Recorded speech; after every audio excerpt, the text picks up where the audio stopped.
नमस्कार दोस्तों, मेरा नाम है जितेश और स्वागत करता हूं आप सभी का आप लोगों के अपने चैनल उत्तर पाठशाला में।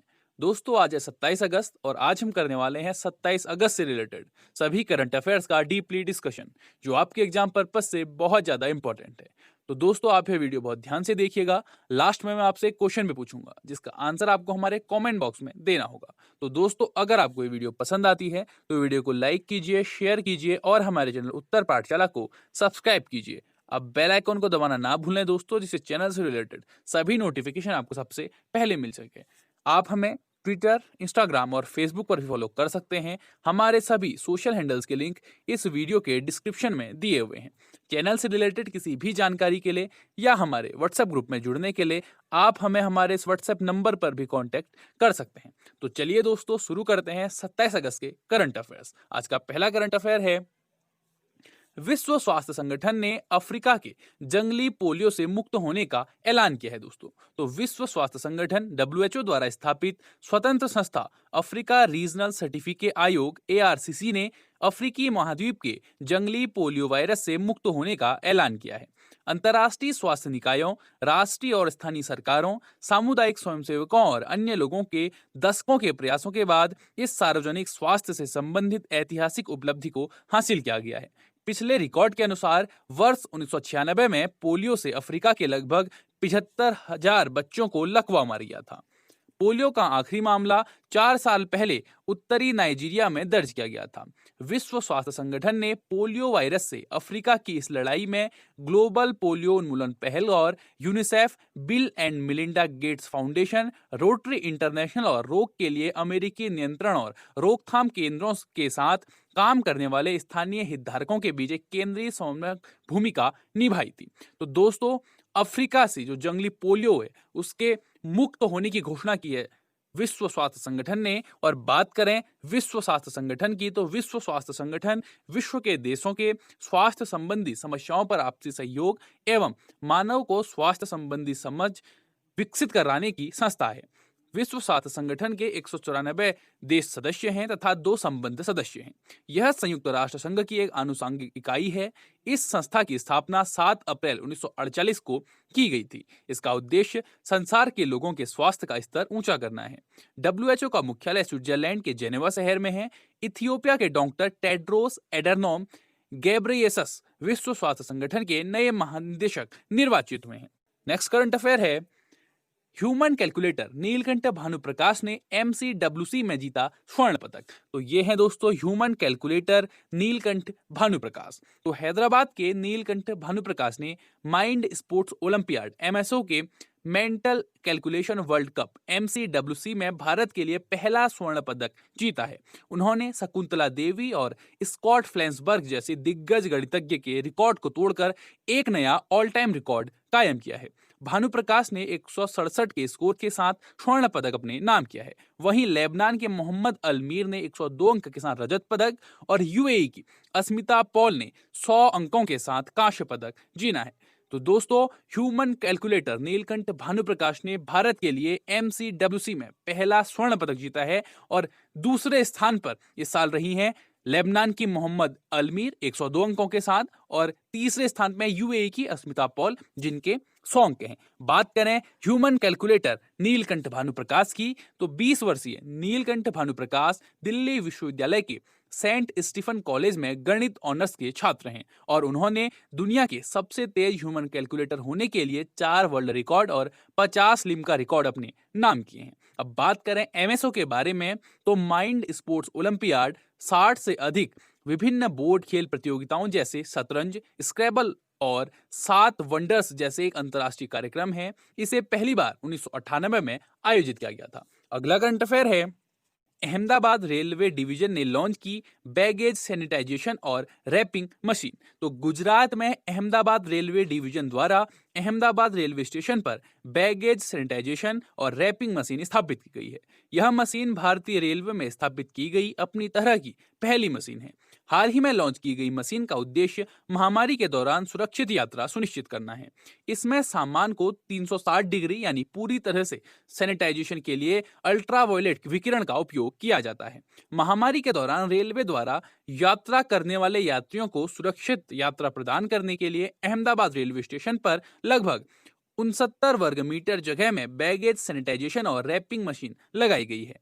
अहमदाबाद रेलवे डिवीजन के अनुसार मशीन द्वारा उपयोग की जाने वाले यूवी किरणों से टिफिन, भोजन, सब्जियां, सामान में रखे पानी पर कोई हानिकारक प्रभाव नहीं पड़ेगा। तो रेलवे डिवीजन ने जो बैगेज सैनिटाइजेशन और रैपिंग मशीन लॉन्च की है वो की है गुजरात के अहमदाबाद में। तो ये रहा दोस्तों मैप में गुजरात।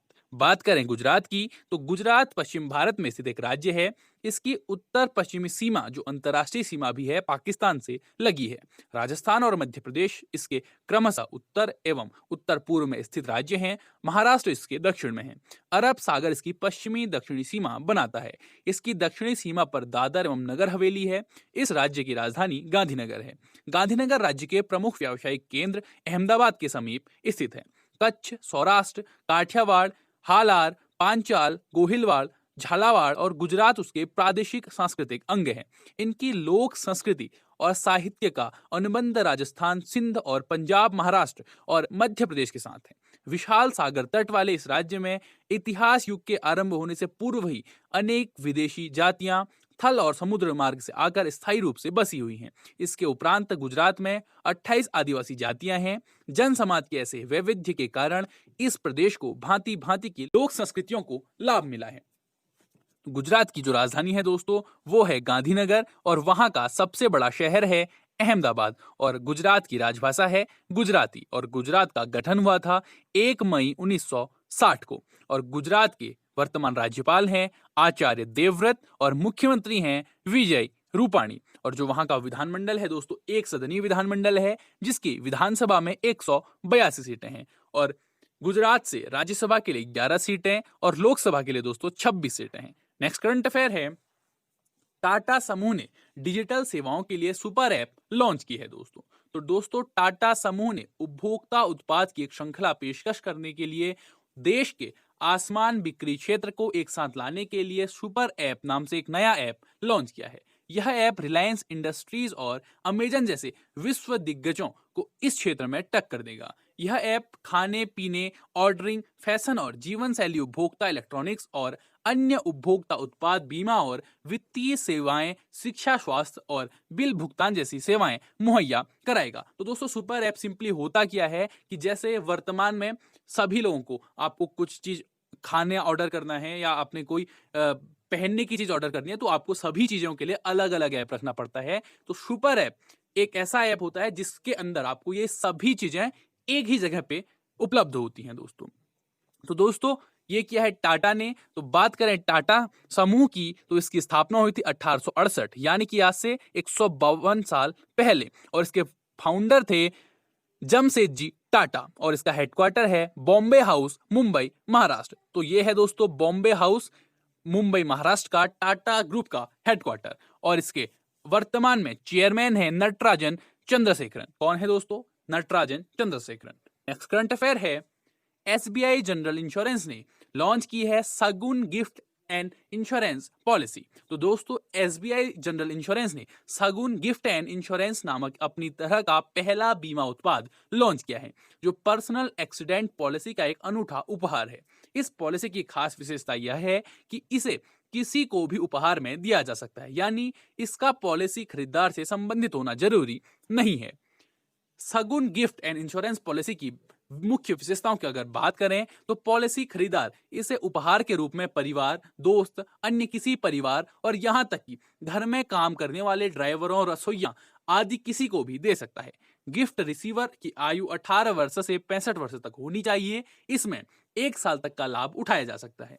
शगुन व्यक्तिगत दुर्घटना बीमा को कवर प्रदान करता है जो बीमित व्यक्ति को दुर्घटना के कारण आकस्मिक मृत्यु, विकलांगता अथवा अस्थायी विकलांगता जैसे परिस्थिति में पूर्ण वित्तीय सुरक्षा प्रदान करता है। अब ये किया है एसबीआई जनरल इंश्योरेंस ने। बात करें एसबीआई जनरल इंश्योरेंस की तो इसकी स्थापना हुई थी दोस्तों सन 2009 में और इसका हेडक्वार्टर है मुंबई, महाराष्ट्र में। वर्तमान इसके एमडी और सीईओ हैं प्रकाश चंद्र कांडपाल और director strategic investments and digital initiatives के जो डायरेक्टर हैं वो हैं पूषण महापात्रा। कौन है दोस्तों? Pushan Mahapatra. Next current affair है आईसीआईसीआई बैंक किसानों की साख का आकलन करने के लिए उपग्रह डेटा का उपयोग करेगा। तो दोस्तों आईसीआईसीआई बैंक ने किसानों की साख का आकलन करने के लिए सैटेलाइट डेटा का उपयोग करने का फैसला किया है। इसके साथ ही आईसीआईसीआई बैंक अब ऐसी तकनीक का उपयोग करने वाला भारत का पहला ऐसा बैंक बन गया है जो भूमि, सिंचाई और फसल पैटर्न से संबंधित चीजों को मापने और किसानों के लिए त्वरित उधार निर्णय लेने के लिए जनसांख्यिकीय और वित्तीय मापदंडों के संयोजन में इसका उपयोग करेगा। तो दोस्तों इससे पहले विश्व के और देश इस प्रणाली यानी कि सैटेलाइट से डेटा का उपयोग करते थे, लेकिन आईसीआईसीआई बैंक भारत का ऐसा पहला बैंक है जो सैटेलाइट डेटा का उपयोग करेगा। बात करें सैटेलाइट डेटा के उपयोग से लाभ होने की, तो जनसांख्यिकी और वितरण विवरण के साथ उपग्रह डेटा किसानों की भूमि संपत्ति पर सटीक जानकारी प्रदान करेगा। इस तकनीक के उपयोग में मौजूदा क्रेडिट वाले किसानों को उनकी पात्रता का विस्तार करने में मदद मिलेगी और नए सिरे से क्रेडिट किसानों को औपचारिक ऋण तक बेहतर पहुंच प्राप्त करने में मदद मिलेगी। साथ ही इससे ऋण प्रदान करने के समय में भी कमी आने की उम्मीद है, क्योंकि सैटेलाइट डेटा की मदद से भूमि सत्यापन गैर संपर्क तरीके से किया जा सकता है और क्रेडिट आकलन कुछ दिनों के भीतर किया जाता है, जो पहले 15 दिनों तक के अंदर किया जाता था। अब बात करें आईसीआईसीआई बैंक की, तो आईसीआईसीआई बैंक का जो स्थापना हुई थी दोस्तों वो हुई थी 5 जनवरी 1994 को, यानी आज से 26 साल पहले। और वर्तमान में इसका जो हेडक्वार्टर है वो है मुंबई, महाराष्ट्र में, और वर्तमान में इसके चेयरमैन हैं गिरीश चंद्र चतुर्वेदी और एमडी और सीईओ हैं आईसीआईसीआई बैंक के वो हैं Sandeep Bakshi. Next current affair है भारतीय ऊर्जा विनिमय के एमडी और सीईओ राजीव श्रीवास्तव ने अपने पद से दोस्तों इस्तीफा दे दिया है। तो ये हैं दोस्तों राजीव श्रीवास्तव। भारतीय ऊर्जा विनिमय के प्रबंध निदेशक और मुख्य कार्यकारी अधिकारी राजीव श्रीवास्तव ने अपने पद से इस्तीफा दे दिया है। भारतीय ऊर्जा विनिमय बोर्ड के निदेशक मंडल ने उनका इस्तीफा स्वीकार कर लिया है। वह 24 अगस्त 2020 से तत्काल प्रभाव से अपने पद से हट गए हैं। आईईएक्स के बोर्ड के वर्तमान गैर कार्यकारी अध्यक्ष सत्यनारायण गोयल को कंपनी के अंतरिम एमडी और सीईओ का अतिरिक्त प्रभार सौंपा गया है। बात करें भारतीय ऊर्जा विनिमय एमडी और सीईओ की, तो वो हैं अब सत्यनारायण गोयल जो अंतरिम बनाए गए हैं, और भारतीय ऊर्जा विनिमय का मुख्यालय है दोस्तों नई दिल्ली में, और भारतीय ऊर्जा विनिमय की स्थापना हुई थी 27 जून 2008 को। अगला करंट अफेयर है केरल का पहला ड्रैगन फ्लाई फेस्टिवल का आयोजन किया गया है दोस्तों। तो दोस्तों WWF India Kerala state office ने सोसाइटी फॉर ऑर्डोनेट स्टडीज और थुम्बीपुरम के साथ केरल में पहली बार राज्य ड्रैगन फ्लाई फेस्टिवल के लिए सहयोग किया है, जिसका नाम थुम्बी महोत्सवम 2020 है। यह राष्ट्रीय जैव विविधता बोर्ड, संयुक्त राष्ट्र पर्यावरण कार्यक्रम, संयुक्त राष्ट्र विकास कार्यक्रम और IUCN CEC के सहयोग से WWF India, Bombay natural history society और इंडियन ड्रैगनफ्लाई सोसाइटी द्वारा आयोजित राष्ट्रीय ड्रैगनफ्लाई महोत्सव का हिस्सा है। बात करें ड्रैगनफ्लाई फेस्टिवल के बारे में, तो ड्रैगनफ्लाई फेस्टिवल आने वाले महीनों में समाज के विभिन्न वर्गों तक पहुंचने के लिए विभिन्न कार्यक्रमों की एक श्रृंखला शुरू करेगा। त्योहार का आधिकारिक शुभंकर पंटालू है, जिस परिवार में ड्रैगनफ्लाइज के जीन्स लिबले को आमतौर पर वर्षा पूल ग्लाइडर्स के रूप में जाना जाता है। लोगों की भागीदारी बढ़ाने और उनके अवलोकन कौशल में सुधार करने के लिए ड्रैगनफ्लाई बैकयार्ड वॉच की भी घोषणा की गई है। इसके अलावा कॉमन ड्रैगनफ्लाइज ऑफ केरला एक फील्ड गाइड और children Dragonfly colouring and activity book को भी तैयार किया जा रहा है। अब ड्रैगनफ्लाई फेस्टिवल का आयोजन कहाँ किया जा रहा है दोस्तों? केरला में। तो ये रहा दोस्तों मैप में केरला। बात करें केरला की, तो केरला भारत का एक प्रांत है। इसकी राजधानी तिरुवनंतपुरम है। मलयालम यहाँ की मुख्य भाषा है। हिंदुओं तथा मुसलमानों के अलावा यहाँ ईसाई भी बड़ी संख्या में रहते हैं। भारत की दक्षिण पश्चिमी सीमा पर अरब सागर और सह्याद्री पर्वत श्रृंखलाओं के मध्य एक खूबसूरत भूभाग स्थित है, जिसे केरल के नाम से जाना जाता है। इस राज्य का क्षेत्रफल 38,863 वर्ग किलोमीटर है और यहाँ मलयालम भाषा बोली जाती है। अपनी संस्कृति और भाषा वैशिष्ट्य के कारण पहचान जाने वाले भारत की दक्षिण में स्थित 4 राज्यों में केरल प्रमुख स्थान रखता है। इसके प्रमुख पड़ोसी राज्य तमिलनाडु और कर्नाटक हैं। पुडुचेरी राज्य का मयस्सी नाम से जाना जाता वाला भूभाग भी केरल राज्य के अंतर्गत स्थित है। अरब सागर में स्थित केंद्र शासित प्रदेश लक्षद्वीप का भी भाषा और संस्कृति की दृष्टि से केरल के साथ अटूट संबंध है। स्वतंत्रता प्राप्ति से पूर्व केरल में राजाओं की रियासतें थी। जुलाई 1949 में तिरुवितांकुर और कोच्चि रियासतों को जोड़कर तिरुकोच्चि राज्य का गठन किया गया। उस समय मालाबार प्रदेश मद्रास राज्य का एक जिला मात्र था। नवंबर 1956 में तिरुकोच्चि के साथ मालाबार को भी जोड़ा गया और इस तरह वर्तमान केरल की स्थापना हुई। इस प्रकार एक केरलम के गठन के द्वारा इस भूभाग की जनता की दीर्घकालीन अभिलाषा पूर्ण हुई। केरल में शिशुओं की मृत्यु दर भारत के राज्यों में सबसे कम है और स्त्रियों की संख्या पुरुषों से अधिक है। यह यूनिसेफ और विश्व स्वास्थ्य संगठन द्वारा मान्यता प्राप्त विश्व का प्रथम शिशु सौहार्द राज्य है दोस्तों। और केरल की जो राजधानी है दोस्तों तिरुवनंतपुरम है और वहाँ का सबसे बड़ा शहर भी तिरुवनंतपुरम है और वहाँ की जो राजभाषा है वो है मलयालम और इसका गठन हुआ था 1 नवंबर 1956 को और वहाँ के राज्यपाल हैं पी सत्सिवम और मुख्यमंत्री हैं पिनरई विजयन और एक सदीय विधानमंडल है जिसकी विधानसभा में 140 सीटें हैं और केरल से राज्यसभा के लिए 9 सीटें और लोकसभा के लिए 20 सीटें हैं दोस्तों। नेक्स्ट करंट अफेयर है कांगो के पूर्व राष्ट्रपति पास्कल लिसोबा का निधन हो गया है दोस्तों। तो ये है दोस्तों कांगो के पूर्व राष्ट्रपति पास्कल लिसोबा जिनका निधन हो गया है। कांगो गणराज्य के पूर्व राष्ट्रपति पास्कल लिसोबा का निधन हो गया है। वह 1960 में कांगो के स्वतंत्र देश बनने के बाद कृषि मंत्री बने थे। उन्होंने 1992 से 1997 तक राष्ट्रपति के रूप में कार्य किया था। उन्होंने अल्फोंस मासंबा डिबेट के राष्ट्रपति काल में प्रधानमंत्री के रूप में कार्य किया था। कांगो गणराज्य के हाई कोर्ट ने 2001 में देशद्रोह और भ्रष्टाचार के लिए पास्कल लिसोबा को 30 साल की सजा सुनाई थी। अब पास्कल लिसोबा थे कांगो के पूर्व राष्ट्रपति। तो ये रहा दोस्तों मैप में कांगो। बात करें कांगो की तो कांगो गणराज्य मध्य अफ्रीका में स्थित एक देश है। इसकी सीमा गैबोन, कैमरून, मध्य अफ्रीकी गणराज्य, कांगो लोकतांत्रिक गणराज्य, काबिंडा का अंगोलन क्षेत्र और गिनी की खाड़ी से मिलती है। यह है दोस्तों कांगो गणराज्य का ध्वज। कांगो की जो राजधानी है दोस्तों वो है ब्राज़ाविले और वहां का सबसे बड़ा नगर भी है ब्राज़ाविले और वहां की राजभाषा है फ्रांसीसी और वहां की मान्यता प्राप्त क्षेत्रीय भाषाएं हैं कांगो, कितुबा, लिंगला और वहां के निवासियों को बोला जाता है कोंगोलीज और वहां के जो राष्ट्रपति हैं वो हैं डेनिस सासाओ नुसो और कांगो गणराज्य को फ्रांस से स्वतंत्रता मिली थी दोस्तों 15 अगस्त 1960 को और वहां की मुद्रा है मध्य अफ्रीकी सीएफए फ्रैंक। क्या है दोस्तों? मध्य अफ्रीकी CFA franc. Next current affair है जितेंद्र सिंह ने किया गैस्ट्रिक कैंसर बुक का विमोचन। तो हाँ दोस्तों केंद्रीय मंत्री जितेंद्र सिंह ने कैंसर पर डॉक्टर अशोक के वेद द्वारा संपादित गैस्ट्रिक कैंसर शीर्षक पुस्तक का विमोचन किया है। इस पुस्तक को ऑन्कोलॉजी पर आयोजित 3 दिवसीय वर्चुअली सम्मेलन के दौरान एक विशेष सत्र के दौरान लॉन्च किया गया। यह पुस्तक स्प्रिंगर हेल्थ केयर एजुकेशन द्वारा प्रकाशित की गई है। अशोक के वेद एक प्रसिद्ध चिकित्सक हैं और जिन्हें चिकित्सा के क्षेत्र में उत्कृष्ट कार्य के लिए 2009 में पद्मश्री से सम्मानित किया गया था। अब बात करते हैं दोस्तों 27 अगस्त के इतिहास की महत्वपूर्ण घटनाओं के बारे में। तो 27 अगस्त 1781 को हैदर अली ने ब्रिटिश सेना के खिलाफ पल्लीलोर का युद्ध लड़ा था। 27 अगस्त 1870 को भारत के पहले मजदूर संगठन के रूप में श्रमजीवी संघ की स्थापना की गई थी। 27 अगस्त 1907 को ही क्रिकेट के सूरमा सर डॉन जॉर्ज ब्रैडमैन का जन्म हुआ था। 27 अगस्त 1939 को जेट ईंधन वाले विश्व के पहले विमान ने जर्मनी से पहली उड़ान भरी थी। 27 अगस्त 1950 को टेलीविजन की दुनिया के इतिहास में बीबीसी ने पहली बार सीधा प्रसारण किया था दोस्तों। और 27 अगस्त 1999 को भारत ने कारगिल संघर्ष के दौरान अपने यहाँ बंदी बनाए गए पाकिस्तानी युद्ध बंदियों को रिहा किया था। 27 अगस्त 1999 को सोनाली बनर्जी भारत की प्रथम महिला मैरीन इंजीनियर बनी थी। 27 अगस्त 2018 को भारत के नीरज चोपड़ा ने जकार्ता एशियाई खेलों की पुरुष भाला फेंक स्पर्धा में स्वर्ण पदक जीता था।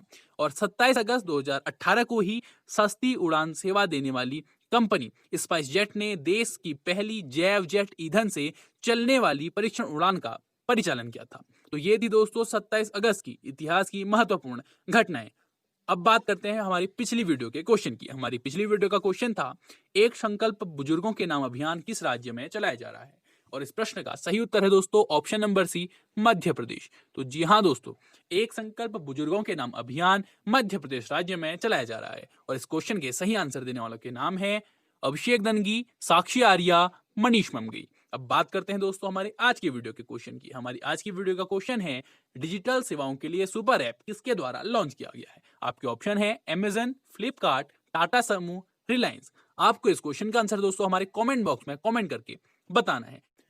तो जैसा कि दोस्तों आप सभी को पता है, हर संडे सुबह 11 बजे उत्तर पाठशाला आप लोगों के लिए एक रिवीजन प्लेटफॉर्म लेके आता है, जिसमें हम वीकली करंट अफेयर्स पर आधारित एक क्विज कराते हैं, जिसमें हम आप लोगों के लिए वीकली टॉप 50 क्वेश्चंस लेके आते हैं। तो दोस्तों, वीकली करंट अफेयर्स के रिवीजन के लिए आप उस क्विज का हिस्सा जरूर बनिएगा। तो दोस्तों, आपको वीडियो कैसा लगा वो आप हमें हमारे कमेंट बॉक्स में कमेंट करके जरूर बताइएगा, और आपके हमारे लिए कोई सुझाव हो तो अपने सुझाव भी हमें कमेंट बॉक्स में कमेंट करके जरूर बताइएगा। दोस्तों, that's all for today. Thank you. Till next video.